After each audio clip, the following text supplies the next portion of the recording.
டிஷ்ஷெல்லாம் சில ஃபாலோவர்ஸ் பண்ணி எனக்கு அனுப்பியிருக்காங்க. அது ரொம்ப நல்லா வந்திருக்கு. அதை பார்க்கையில எனக்கு ரொம்ப சந்தோஷமாக இருக்குது. இதே மாதிரி நீங்கள் என்னோடய லிஸ்ட் ஃபாலோ பண்ணுங்கள்.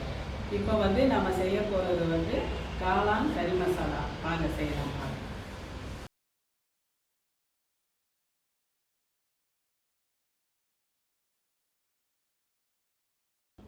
இப்போ காளான் கறி மசாலா இன்றைக்கி பண்ண போகிறோம்.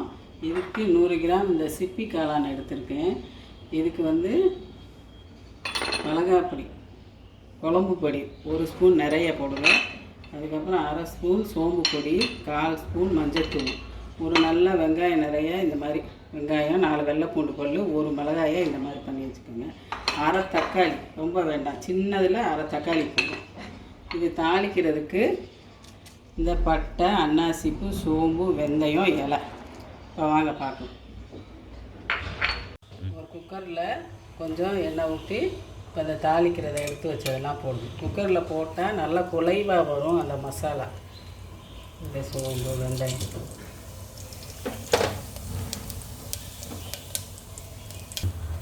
இப்போ அடுத்து இந்த வெங்காயம், வெள்ளைப்பூண்டு, வரமிளகாய் இதெல்லாம் போட்டு வதக்குங்க.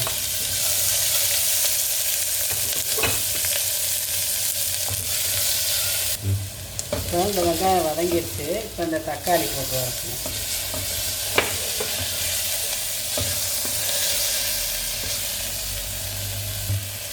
இப்போ வெங்காயம் தக்காளி வதங்கிடுச்சு. இப்போ இந்த காளானை போடுங்க. போட்டு இந்த மஞ்சள்தூள் போட்டு அப்படியே வதக்கணும்.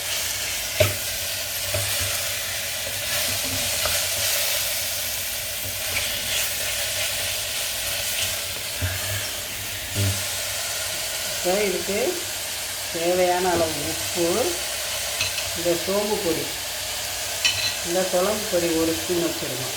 அது எல்லாத்தையும் போட்டு கொஞ்சம் நல்லா வதக்குங்க.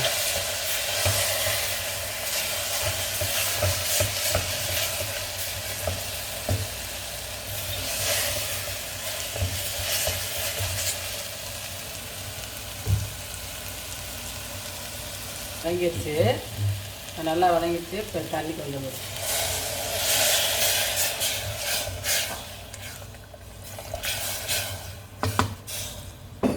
இப்போ குக்கரில் மூடி ஒரு சத்தம் வச்சு இறக்கிடுங்க. இதை வேக வச்சு எடுத்துக்கிட்டால் சும்மா கொஞ்சம் போல் அந்த கருவேப்பிலை பொரியறதுக்கு மட்டும் எண்ணெய் விடுங்க. இதெல்லாம் இந்த கருவேப்பிலை போடுங்க.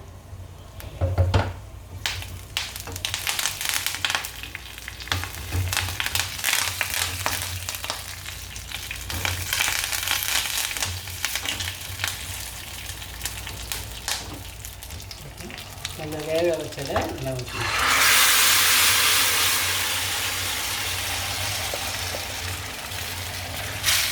நல்லா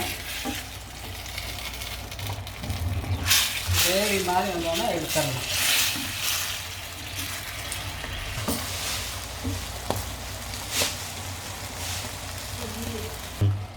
அந்த மாதிரி கரெக்டாக வந்துடுச்சு. இப்போ நீங்கள் அடுப்பை ஆஃப் பண்ணிடுங்க. இதை வந்து உருண்டை காளான்லேயும் செய்யலாம். இந்த இது வந்து சப்பாத்திக்கும் சாப்பிட்லாம், சாதத்துக்கும் சாப்பிடலாம், நல்லாயிருக்கும். நீங்களும் செஞ்சு பாருங்கள். காளான் கறி மசாலா ரெடி. நீங்களும் செஞ்சு பாருங்கள்.